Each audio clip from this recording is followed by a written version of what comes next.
Morning, everyone. We're here for the annual meeting of the Newfound Area School District.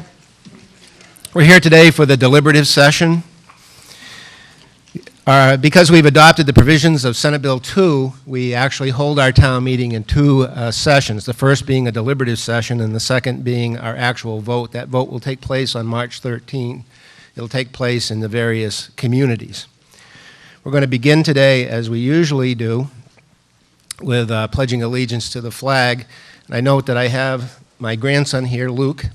He's the class of, I think, 2022 or something like that. And so he's going to help lead us in the Pledge of Allegiance to the flag here today. If you just stand up, take off your hats, please. Okay, there's the flag up there, Luke. Okay, start around. Pledge your hand over your chest. Ready? I pledge allegiance to the flag of the United States of America and to the republic for which it stands, one nation, under God, indivisible, with liberty and justice for all. Thank you. You can be seated. Okay, you go back in the library. Yeah.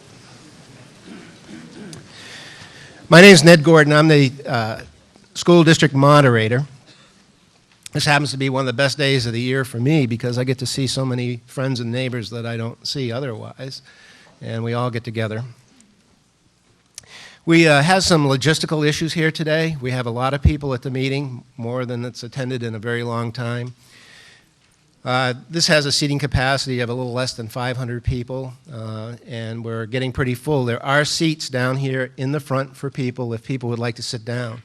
We also have overflow in the gymnasium, and we expect that we'll have a number of people that will have to sit in the gymnasium. It's set up in the gymnasium so that in the gymnasium you can see everything that's taking place here in this meeting. And so in fact, if you preferred to be there, you could be there if you're uncomfortable with being around so many people. What's going to happen is there's also a microphone set up in there, so if there are people in the other room, they'll be able to not only hear what's going on in here, see what's going on in here, but they'll also have an opportunity to participate and speak in there as well. There may be a motion to address the last article first. I know many people are here for that article, and if that's the case, that might relieve some of the pressure early on as we begin the day today. In terms of other logistical issues, you should be aware where the exits are. I feel like I'm on an airplane. The exits. Where the exits are on either side, there are emergency exits down here if in fact there should be some type of an emergency as well. There are bathrooms, as most of you are familiar with the school, on the sort of the back side of the auditorium over here. There are also refreshments here today. I don't know whether we'll be taking a specific lunch break, but there is pizza.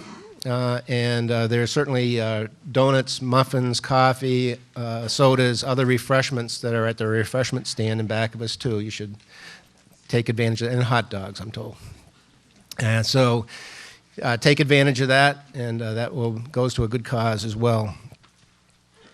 The purpose, as I explained the purpose of the meeting, we have 7 warrant articles. One deals with a specific issue with regard to electing officers, which we'll take care of on March 3rd. The other 6 articles are to be addressed here today. There's 2 purposes, really.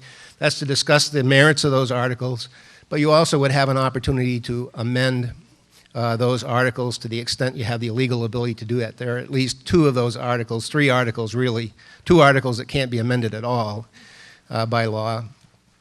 And there are other articles that can be amended, but only with regard to the financial amounts that are in the articles. But we'll go through those articles. We'll go through them one to one. Those of you who have been here in the past know that what will happen is I'll read the article first. We'll go through the articles. We'll read the article first.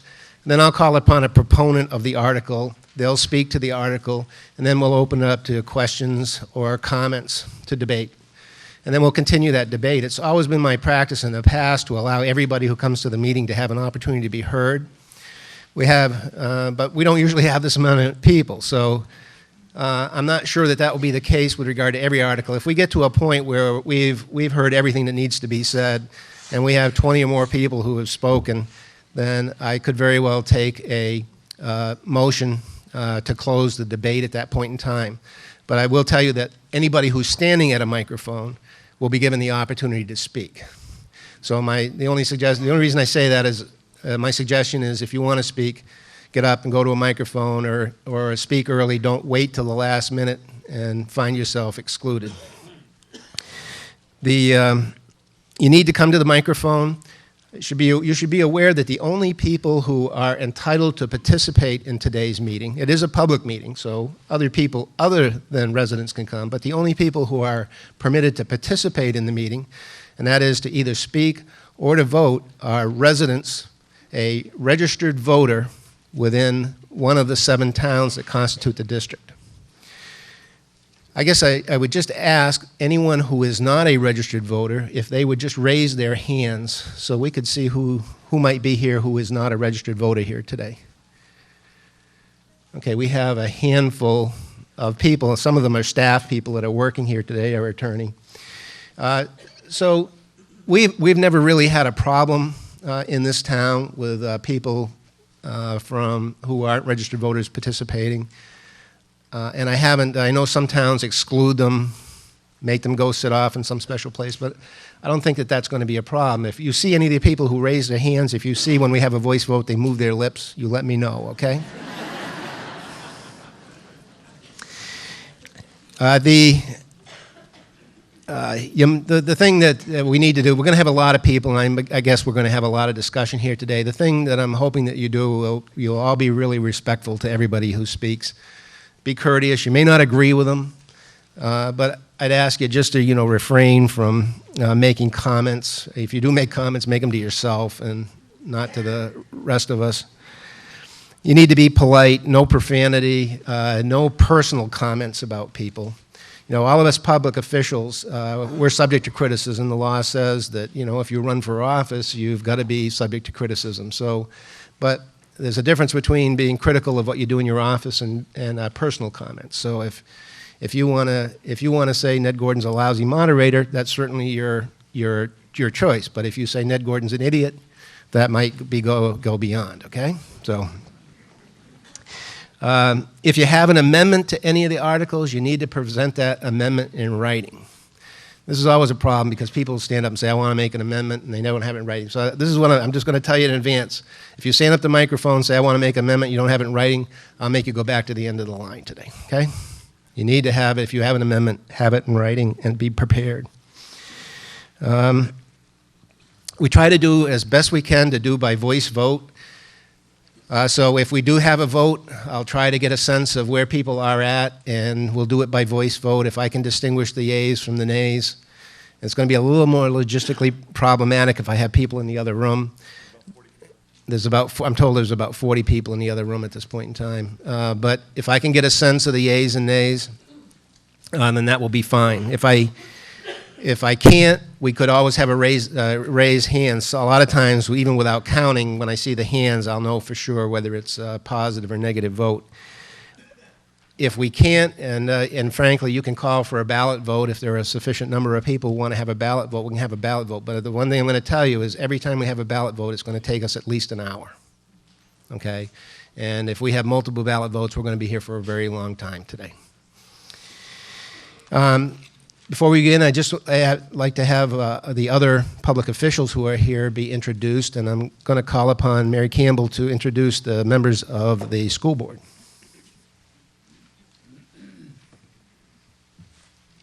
Thank you, Mr. Moderator, and thank you all for coming today. I would like to start at the end of the table. Suzanne Cheney is from Alexandria. She's also a supervisor of the checklist, so that's why she's sitting at the end of the table, because she may have to leave the room to become a supervisor of the checklist instead of the school board member. Next to her is John Johnson from Danbury, Vincent Paul Migliori from Bridgewater, Lloyd Belbin from Bristol, Paul Reinhardt from New Hampton, who has also served these last months as the school board's representative to the school budget committee, Lou Lieto from Groton, who is vice chair. I'm Mary Campbell from Hebron. We also have Dan Rossner, our business administrator, and Dr. Marie Ross, our superintendent. Thank you very much. I'll call upon Fran Wendelbo, who's the chair of the Budget Committee, to introduce the Budget Committee. Thank you, Mr. Moderator. I'll start also down at the end. We have Simon Barnett from Danbury, who I understand will have to leave probably before the end of the day because of work considerations. So if you see him get up and leave, don't think he got upset and decided to go home.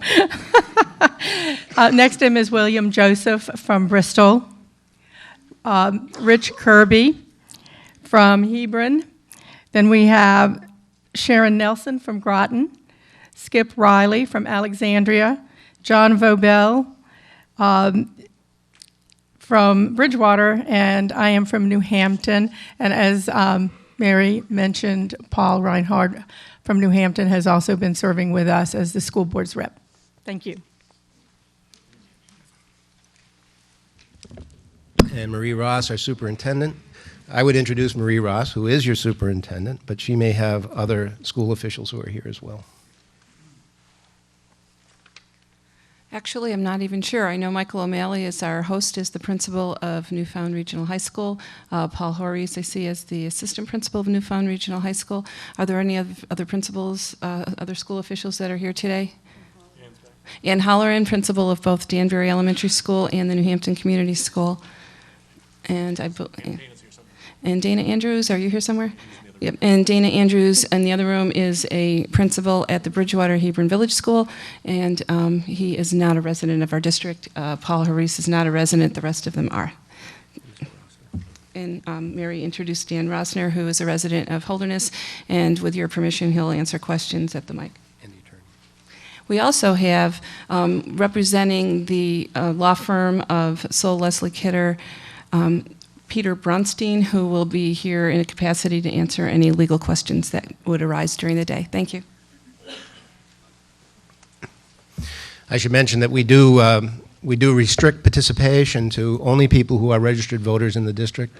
But if there are questions that need to be answered and there is a school official present, somebody, an employee or somebody who works for the school district, it's been our practice generally to allow them to speak here unless some exceptions made, okay?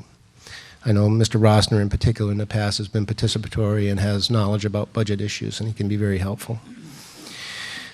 Are you ready to go? Okay, the first article is article number 1. As I said, number 1 is to choose all necessary school district officials for the ensuing year.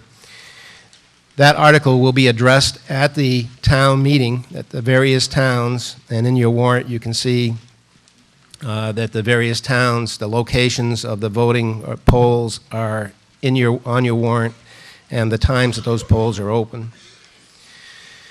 With regard to the next article, I know that there was someone who considered making a motion to move on and consider Article 7 next. Is there somebody who would like to make that motion? No? Oh. Okay. It's been moved. Is there a second to that motion? Okay, seconded by Mr. Vobel. The purpose for doing that, I know many people are here. They're here for the budgetary issues. There are other articles. Those other articles are important as well, but it may resolve our issue with regard to attendance, in that some people may choose to leave after the budget issue, and then we can get everybody back into the same room. Okay. You understand that if you vote yay on this, we're going to just consider at this point in time Article 7 and skip over the other ones, and then we'll come back and deal with those after we deal with the budget article. If you vote no against that, we're going to go right through the articles one at a time as they're listed in your warrant. You all understand that? All those in favor of the motion signify by saying aye. Any discussion on that motion? Excuse me? Is there discussion allowed on that motion? I think it's a procedural motion, but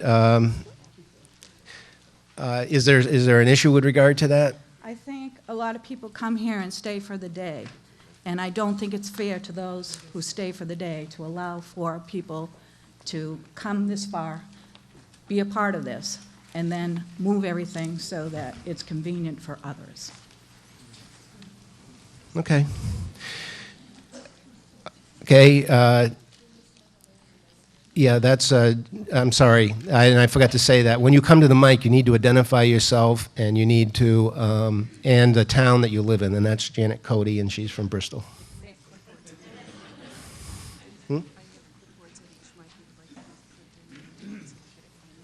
Okay.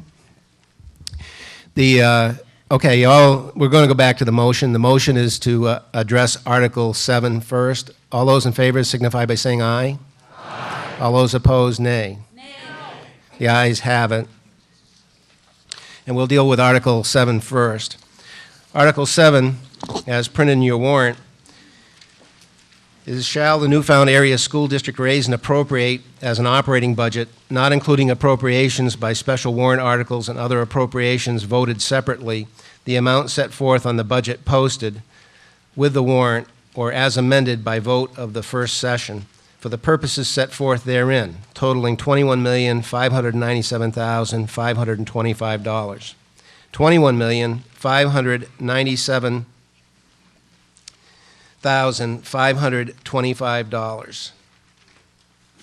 Should this should this article be defeated, the default budget shall be $21,700,092, which is the same as last year, with certain adjustments required by previous action of the Newfound Area School District or by law, or the governing body may hold one special meeting in accordance with RSA 4013, 10, and 16 to take up the issue of a revised operating budget only. And I understand that Ms. Wendelbo will speak on behalf of the Budget Committee with regard to the budget first.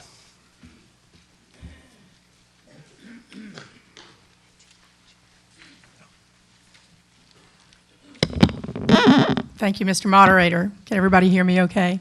Thank you for turning out today. I know Saturdays are busy days for many of us, but our tax dollars and our children's education are extremely important, and I'm glad that those two sentiments are reflected here today. I kind of would like to talk a little bit about how we got here.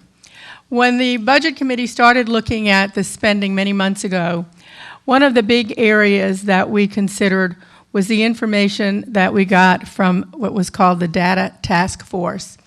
Representatives from the school board and the Budget Committee had met and done an analysis of 16 different school districts that were similar in size and composition in the number of schools to our school district.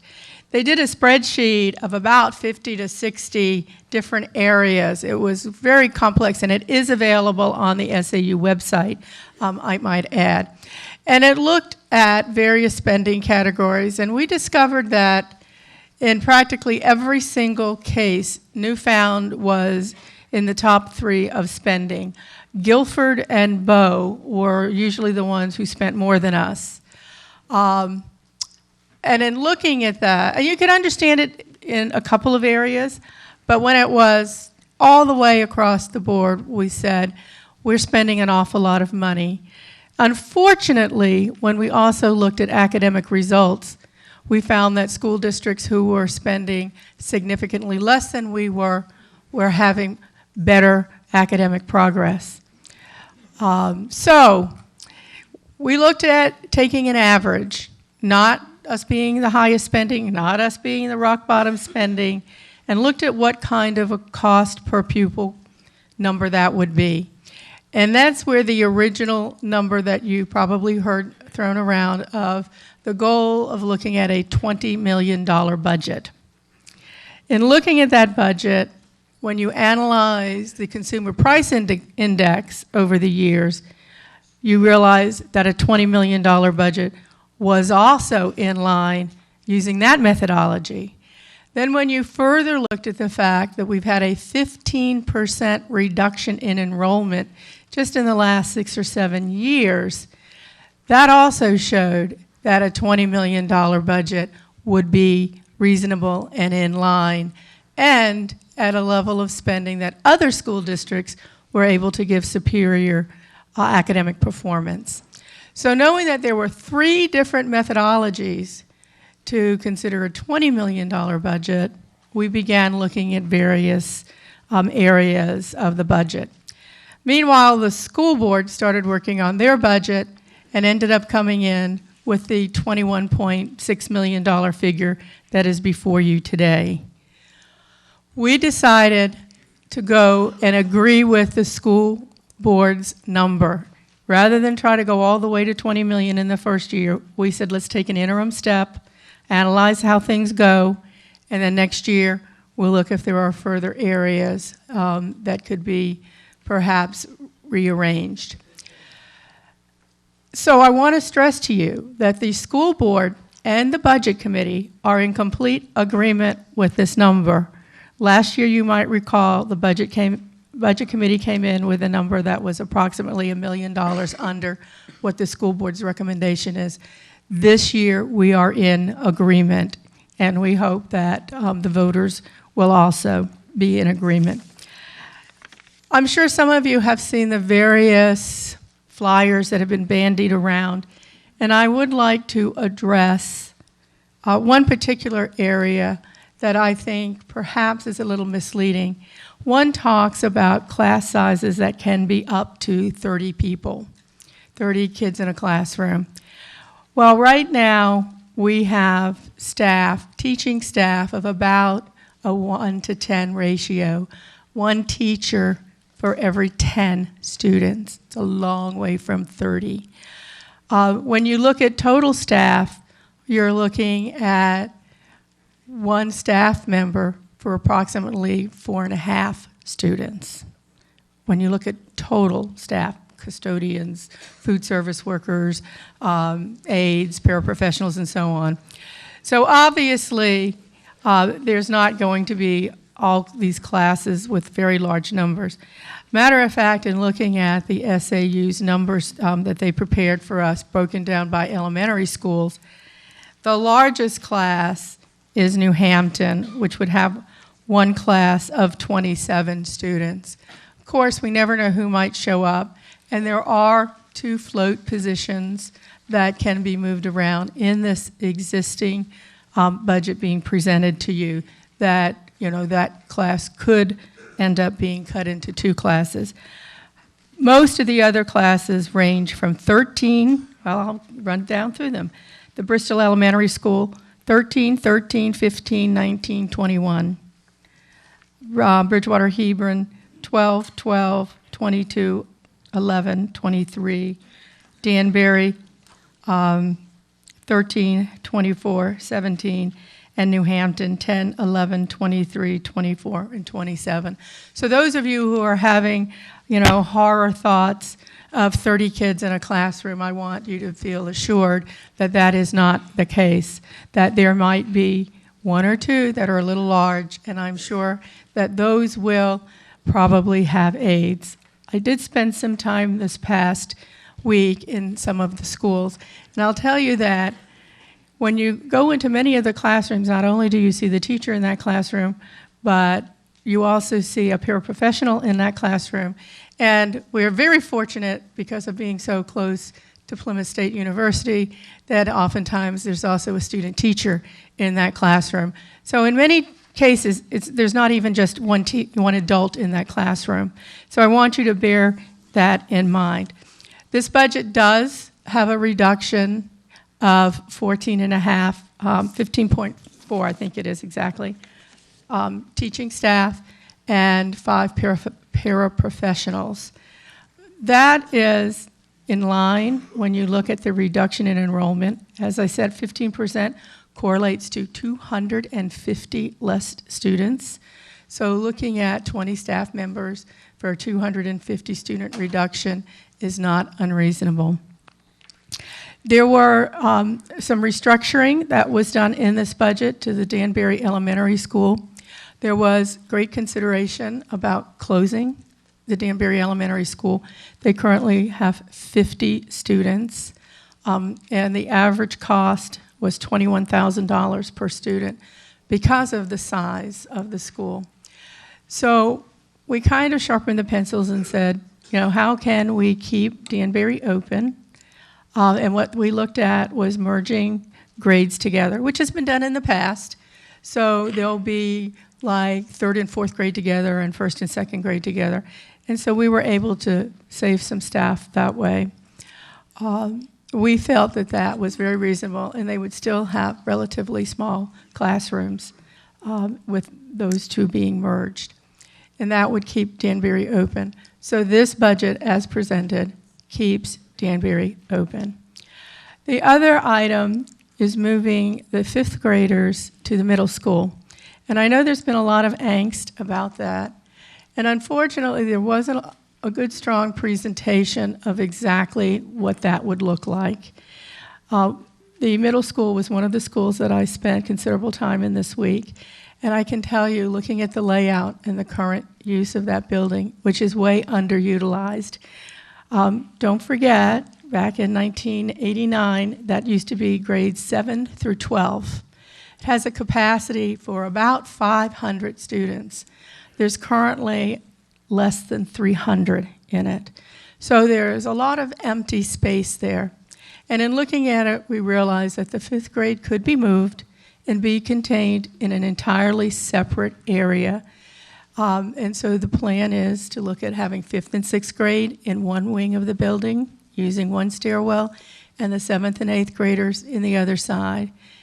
And if you have more specific questions about that, Superintendent Ross, I'm sure, would be willing to go into more detail. I know she has met with the principal and that they have laid out a comprehensive education plan to address every single concern that we heard from parents on that issue.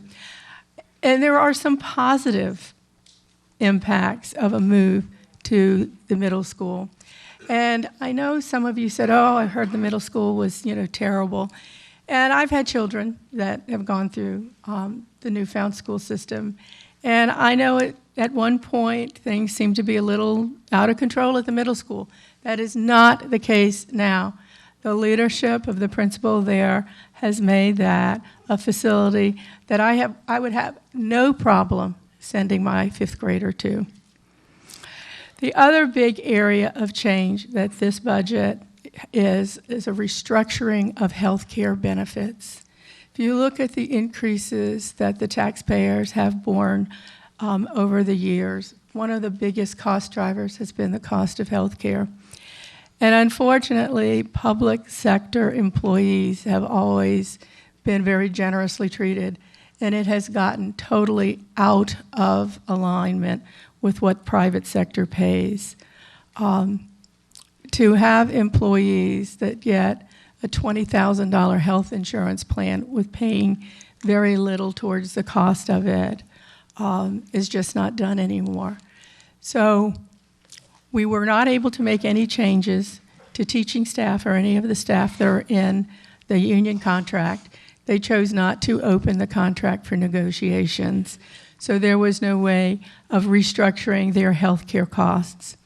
On the plus side, that meant they didn't get any raises, although in the economic climate, I don't think that they probably would have been getting any raises.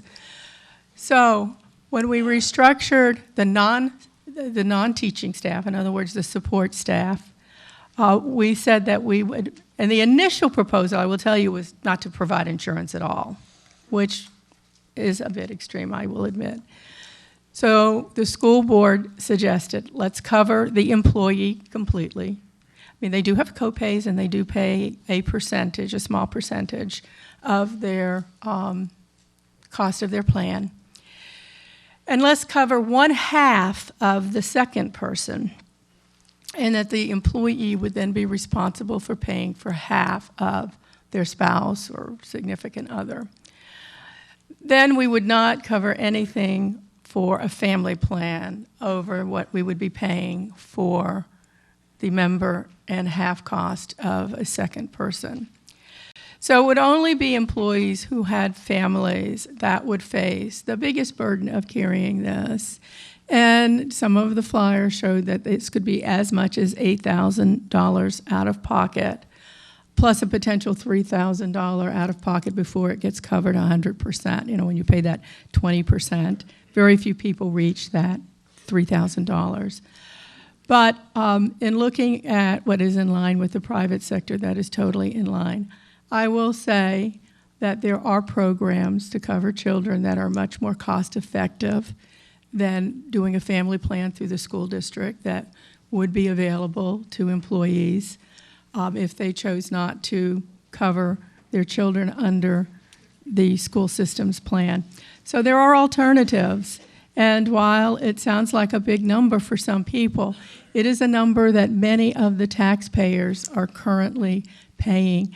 For example, in my personal situation, we pay 25% of the premium cost, at which for a two-person plan in my household is about $6,000.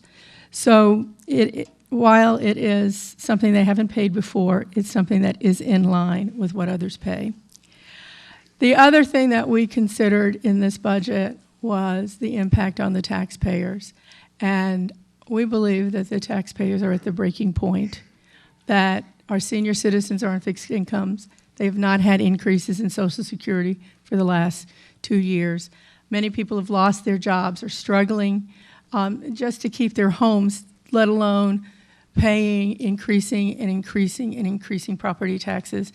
And I'm sure most of you that opened your tax bills this past December were very shocked at the increase in this year that was directly correlated to school expenses.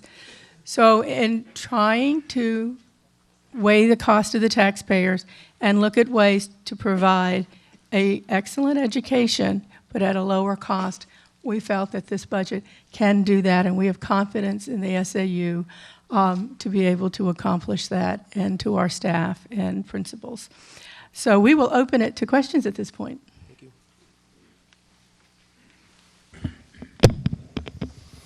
Questions or comments? You ready to vote? No. Sorry, Ned. You had it going too good there, Ned. Sorry. I just want to let everybody know that what's going to happen is we're going to go to the microphones, and if you go to a microphone, I'm going to call on the people at the microphone. So if you raise your hand out there and there's somebody at a microphone, I'm going to call the person at the microphone. So if you want to speak, you should go to the microphone. There are tablets next to the microphones, just so people can write down their names and the town that they live in, so that we can keep accurate minutes of actually who spoke.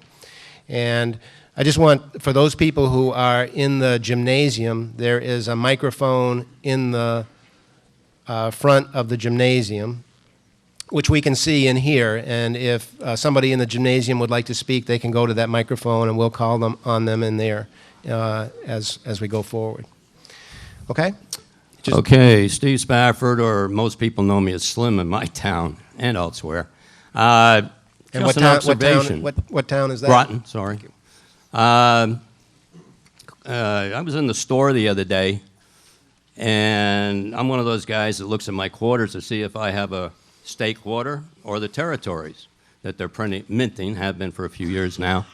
Looked at one, and I got it, and I said, oh, this is a new one. I looked down and it said Guam. And a young girl there behind that just graduated the year before from this institution, as I found out after talking, said, I said, you know where Guam is?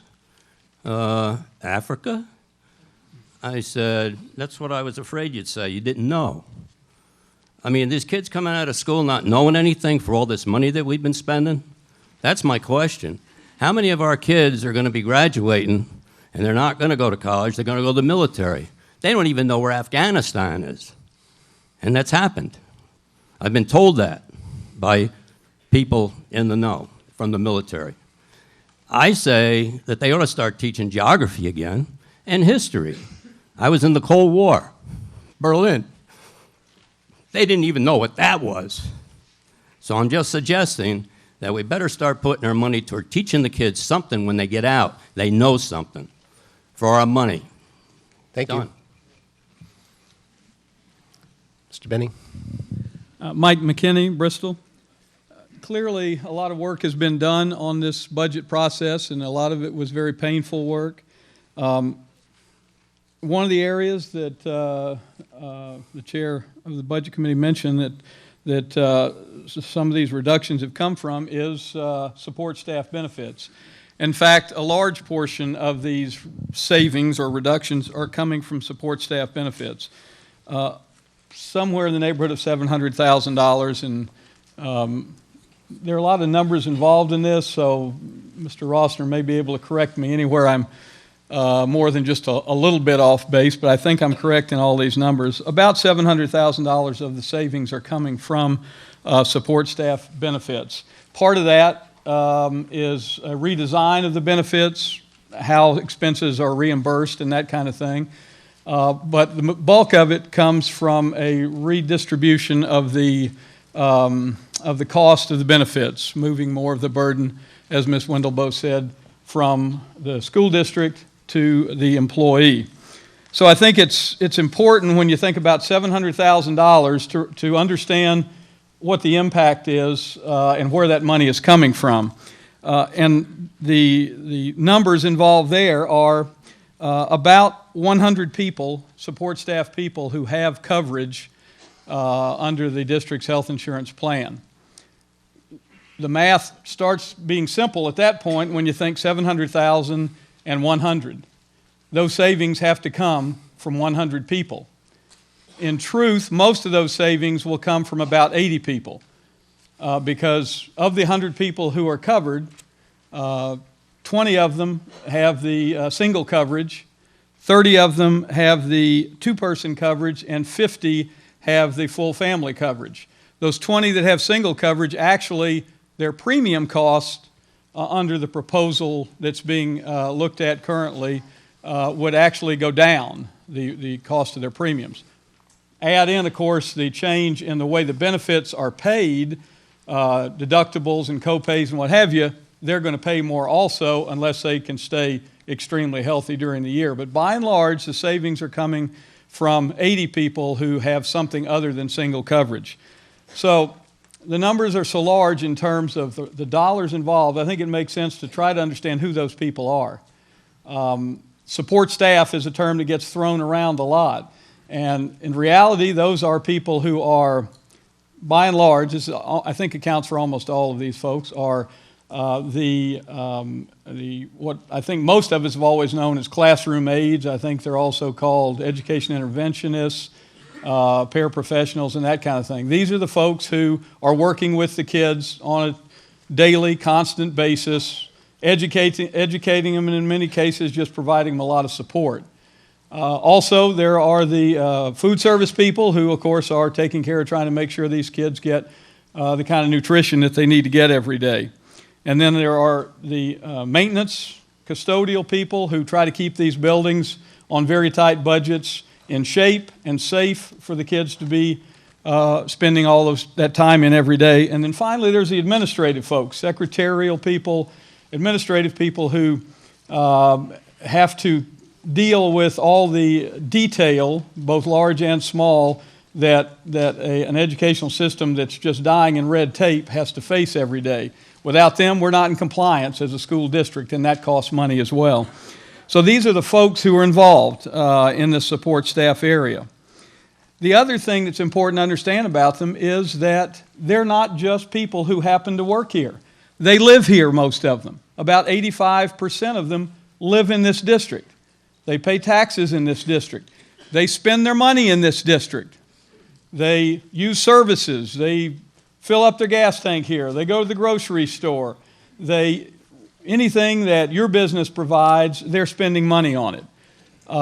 And for many of them, they have children in these schools as well. So these aren't just people. They are our neighbors. They're our friends. They're people who pay the same taxes that we pay, either as homeowners or if they're renters, then they're paying it in the form of their rent to help the landlord meet those taxes. So they are people, they're just like us. One of the things that has been said in talking about the cost of these benefits and how it needs to be transferred to those folks, one of the things that was said was that, yes, it's a big dollar burden on those people, but welcome to the real world. Well, I grant you, in the real world, people pay more for the benefits that they get than on average these employees do. But I'll tell you that those folks that we're talking about live in the real world just as much as anybody in this room. They're not making They're not making, they are not making exorbitant amounts of money for the work that they do. They have to struggle to make ends meet just like everybody else does. They deal with the same problems, and in some cases their spouses are out of work, or out of work for periods of time, out of work for long periods of time, but they are in just as real a world as anybody else in this room. So the real question then is, what is the impact on these people? As I said, the single coverage person really is not going to pay more. They're going to pay a little less in premiums, but the impact from the redesign is something that just will depend on what kind of health they have during the course of the year. But for the person in the two-family group, on average, that person will, in premiums, pay about $4,000 more in a year, in the coming year, under this proposal than they have been currently. Over $4,100, actually.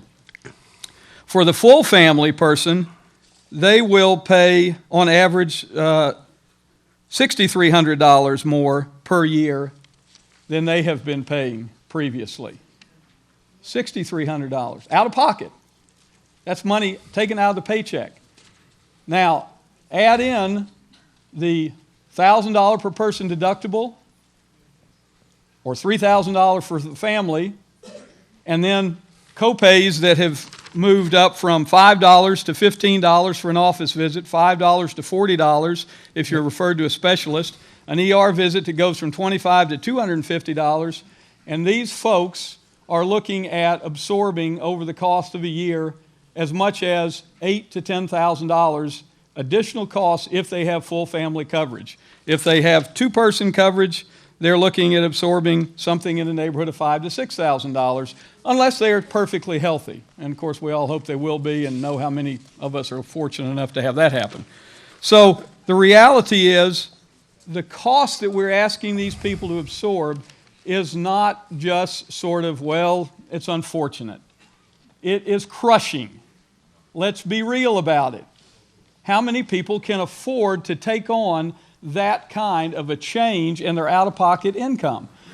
This problem that we have, and it is a problem with our budget and our cost of this education that we're trying to provide, did not happen overnight. It didn't happen this year. It didn't happen last year. It has happened over a long period of time, and yet we want to ask these folks who are in the middle of trying to educate these kids to try to fix it on their own in one fell swoop. You don't do that. You have to give it time to work through it. You can't expect people to just say, oh, well, I guess I was lucky all these years, and now face that kind of additional cost. So finally, the question that also has already come up is the tax impact that we're talking about on the taxpayer of this, in this case, roughly $700,000. The tax impact of that $700,000 breaks down this way. Per $100,000 of assessed value, this $700,000, if we save this money all at one time, would result in a per $100,000 assessed value in Alexandria of $57.64 a year, in Bridgewater $17.78 a year, in Bristol $41.34 a year, in Danbury $56.05 a year, in Groton $45.46 a year, in Hebron $10.55 a year, and in New Hampton $45.42 a year. I think the average assessed value in all of these towns together is about $200,000 per home. That's an average that I've seen out there. If that were the case, then double those numbers I just gave you to $114 in Alexandria for a $200,000 home, $35 in Bridgewater, $80 in Bristol, $112 in Danbury, $90. Okay. Okay? Hey. All right, that's the tax impact of those dollars. So we and those tax payers who are on this support staff and own property here, we will all save that money in exchange for requiring 80 employees to suffer the brunt of thousands of dollars of out-of-pocket costs. Okay, Mike? Yes. Pretty much done? Yeah, I am, except I would like to offer an amendment at this time. You can't speak and then offer an amendment after you speak, Okay. okay? When can I offer the amendment? Well, you could, Get to, okay, or somebody else could offer that, Mike. okay. Thank you. Okay.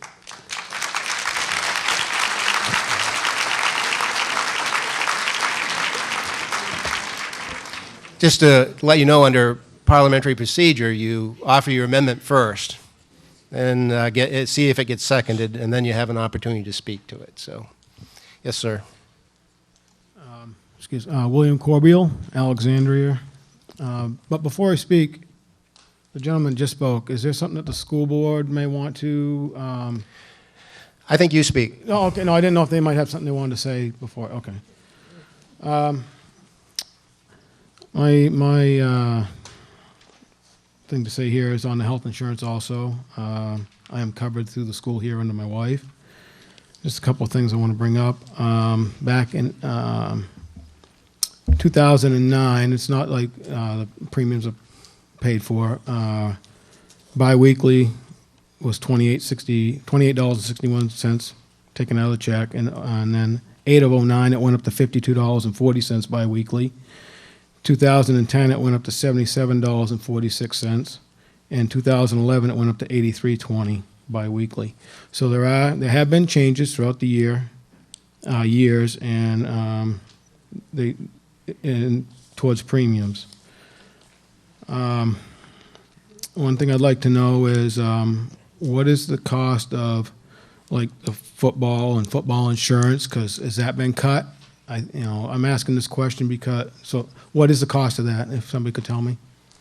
The cost of To run like we got sports, baseball, field hockey, football. I'm sure is a big. So what's the cost of that, and why weren't those programs cut before cutting health insurance for families here?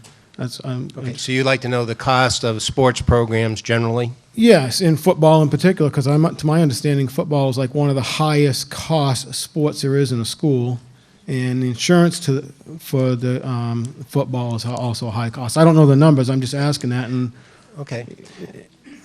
Do you have an answer to that, or you? Yeah, I can. Okay. Sorry. While he's looking that up, is there anything else you'd like to say? And maybe they can answer this or not. This health insurance change for the support staff, does this include Marie Ross and Dan Rosner's insurance? Do they fall under this, or do they fall under the teachers? Or that's just a question I have, if I can ask that. This is all support staff. Are you part of the support staff? I'm not I'm supposed to address Mr. Moderator. I know You're right. that. The answer, as I understand, is no. I think they're talking about support staff, and they don't fall within So they that don't fall category. under- Okay. And another thing I'd like to say is support staff, not all of them are part-time jobs. To receive the health insurance through the school district, you have to work the required hours to be full-time to get the health insurance.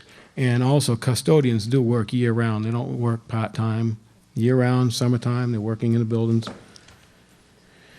And another question I have is, I shouldn't say question, point I'd like to make is at the last meeting I was here, the budget meeting, I guess it was, Mr. Rosner, I asked a question, Mr. Rosner said that we comp teachers and support staff $1,500 for not taking the insurance. And he said 75 people decline the insurance, so the way I take that is there's 75 people that get paid $1,500 a year for not taking the health insurance at the school. That comes out to like a total of around $112,500. Apparently that wasn't cut. I'm glad to see it, because if it gets cut, I will be applying for this $1,500 if I have to. But I think, You'd like to know if that's been cut as well? to my understanding, it has not been cut. Okay. But, and would Mr. Rosner like to speak Yeah. on, okay. I just got two Yeah. other things here. Yeah, why don't you raise those questions, and maybe he can Okay. answer them all at once rather Okay. than keep coming up. And then, any thought gone into how this will affect the families currently on the insurance? Like if somebody has medical bills, they're being treated right now, and then we're gonna hit them with this health insurance change, as drastic as it is. And The gentleman mentioned about the wages being lower than other people's wages. And one other thing is, it was mentioned about there's other insurances out there for kids. One of them is Healthy Kids Insurance. We've heard of it all. I know people that are on it. There's usually a lot of red tape to get on it.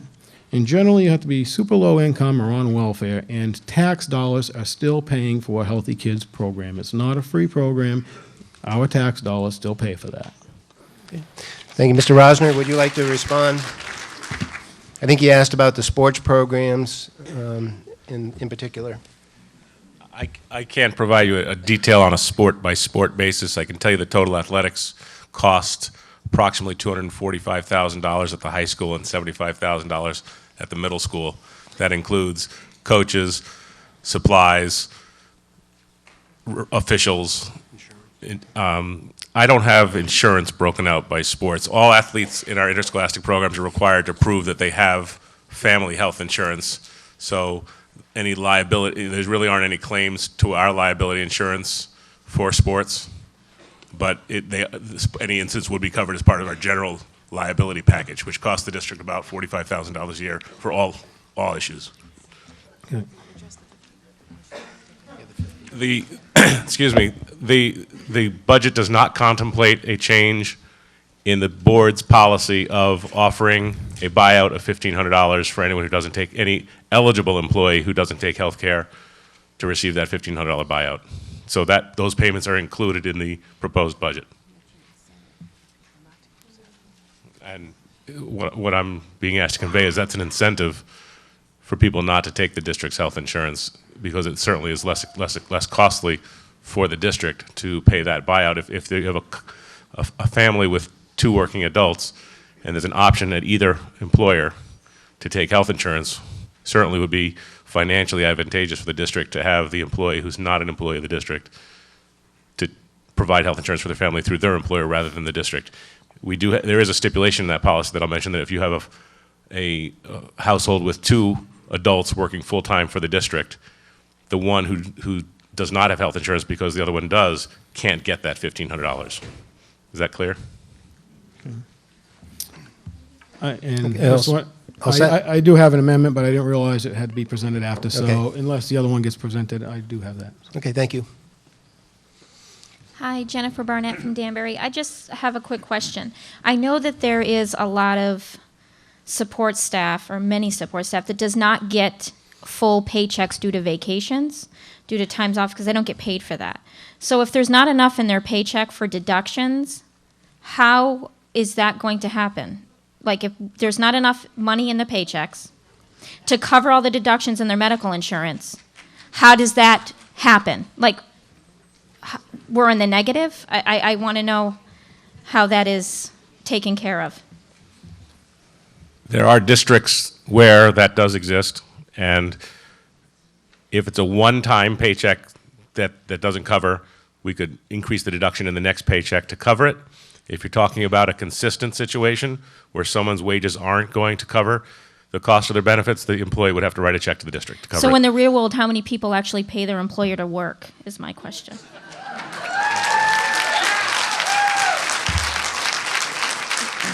Okay. Yes, sir. Hi, Fred Robinson from Danbury. I'm here to speak against the attempt to undermine the foundation of our school district. Numbers from the Data Task Force spreadsheet are being used to shine a bad light on our schools and staff. People have stood here in this room and expressed that these numbers prove how poorly we are doing compared to the other districts used to gather those numbers. Personal opinion has been used at public meetings to help achieve personal agendas. Personal opinions were requested to be posted on the district website so that they could be seen by as many people as possible. One of those opinions was that the number of school buildings in each district was insignificant, even though that was one of the criteria for choosing the districts in the study. Actually, the number of school buildings that has a great deal to do with quite a few of the areas that showed the district doing poorly. More buildings require more staff. Using the data that was available, I came up with some examples. Example number 1, our school district has 6 buildings. If there was a ranking put on that, it would put us at 15 out of the 16.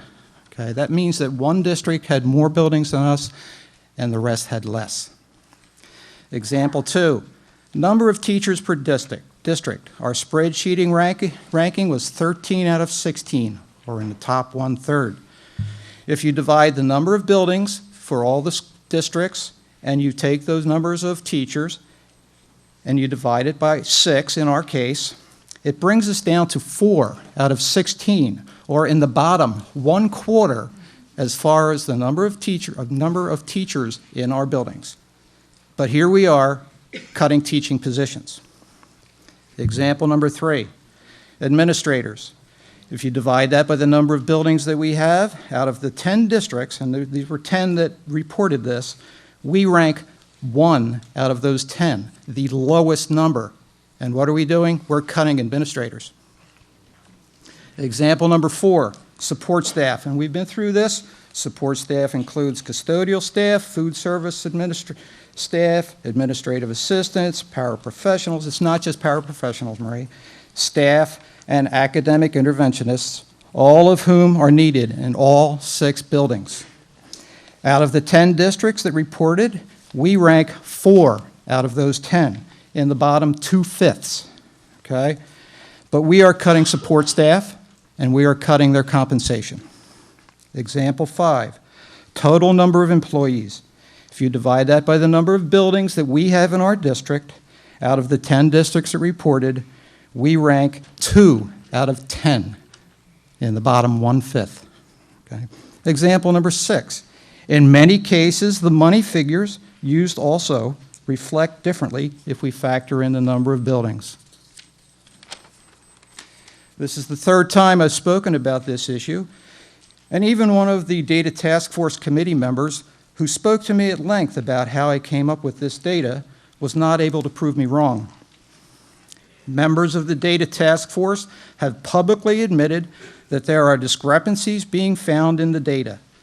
They also said that too much emphasis should not be placed on this data because of it being the first attempt at gathering this data. But here we are as a divided community.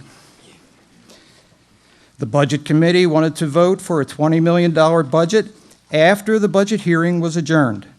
They could not, either because it was not in their hearts or they couldn't do it in the presence of the public, put their hands up to vote for the cuts that would be necessary to reach that number. But most of them are willing to try again next year. Here we are as a community, many of whom will either lose their job or lose their family's health insurance or lose their sense of worth in the eyes of the community for the valuable job that they do. Because if we continue to undercut the people who care the most about the education and the well-being of our children, then we are telling them that they are worth less. Worthless. If we as a community continue to undermine the staff and the ability of our schools to function properly, it will all inevitably collapse like a bridge in a raging river. Do you want to be on that bridge? And what will be the cost after it happens? Thank you.